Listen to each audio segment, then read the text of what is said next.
You're watching Poland Daily Business, and tonight we'll talk about the energy in Poland. Our guest is Piotr Arak, Polish Economical Institute CEO. So welcome to the show.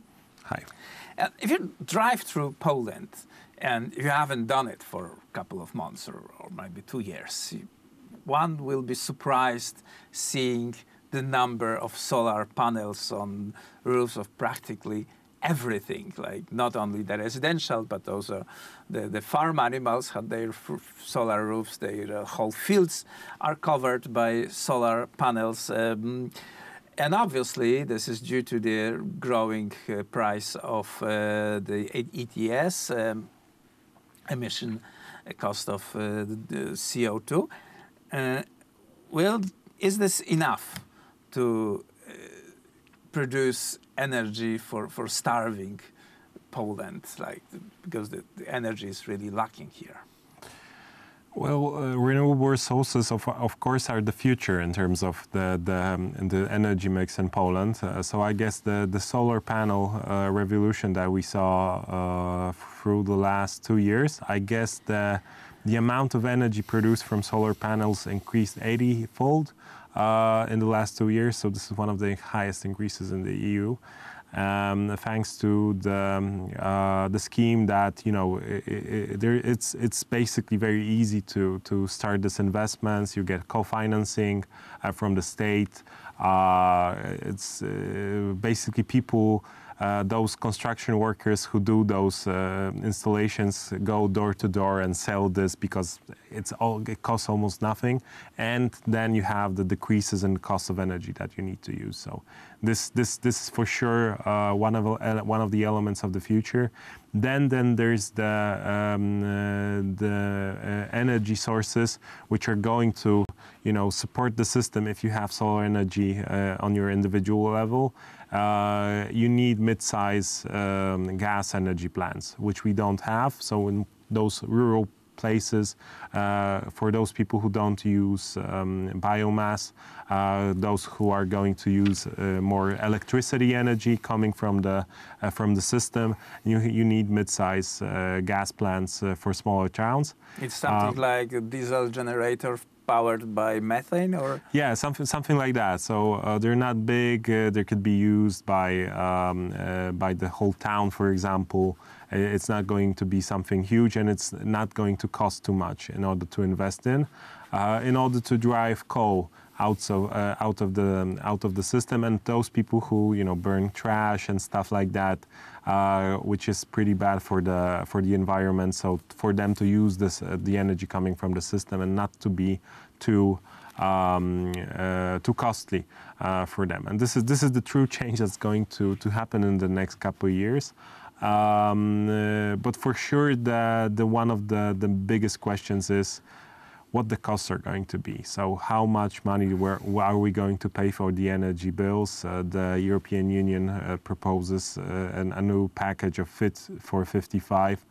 And doesn't mean, you know, a scheme of training schemes for 50-year-olds, but it means a lot of changes in the way we produce things in the European Union.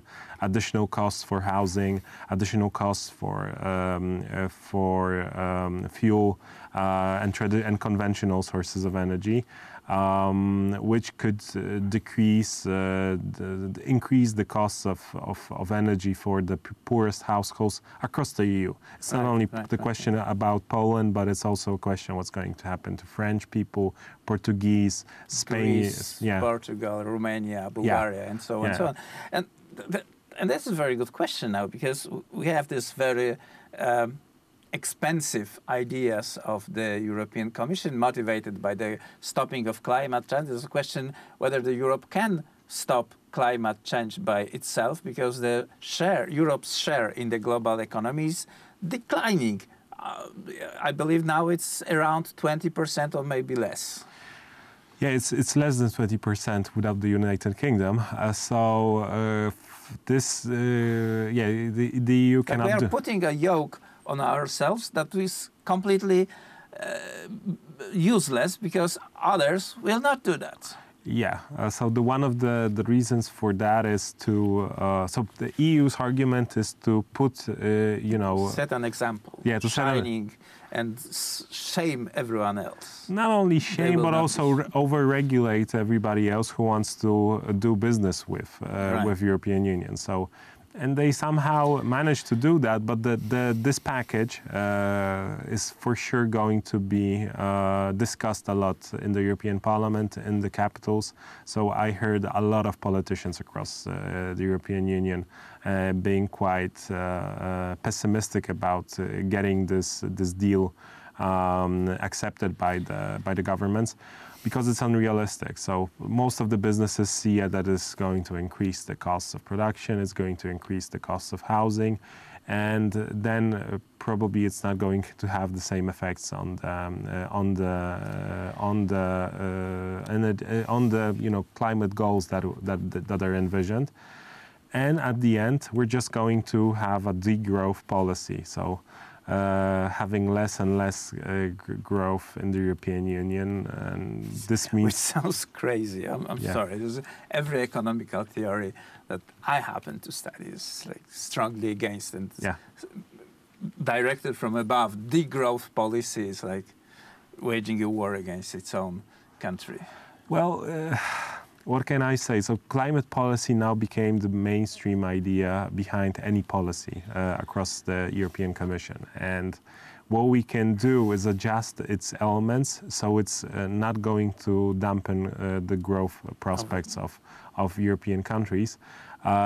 Because, climate change is a true concern, but then if you're going to implement some policies, you don't want to have other countries being very much against the policies, because it means political and social upheaval and possible wars with countries and societies across the European Union, with more non-mainstream political parties ruling.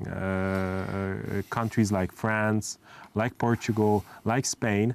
And this is a war that the Brussels cannot win anyhow. So even with the help of the German Chancellor, whoever he's going to be in the next elections. And from October, we will not have the Angela Merkel, so the position of the German Chancellor will be lower than it is right now. But that's a totally different story. Our time is up, unfortunately. Piotr Arak, Polish Economical Institute CEO, was our guest, sir. Thank you very much. Thank you very much. And that was it for Poland Daily Business tonight. We'll be back tomorrow, same time.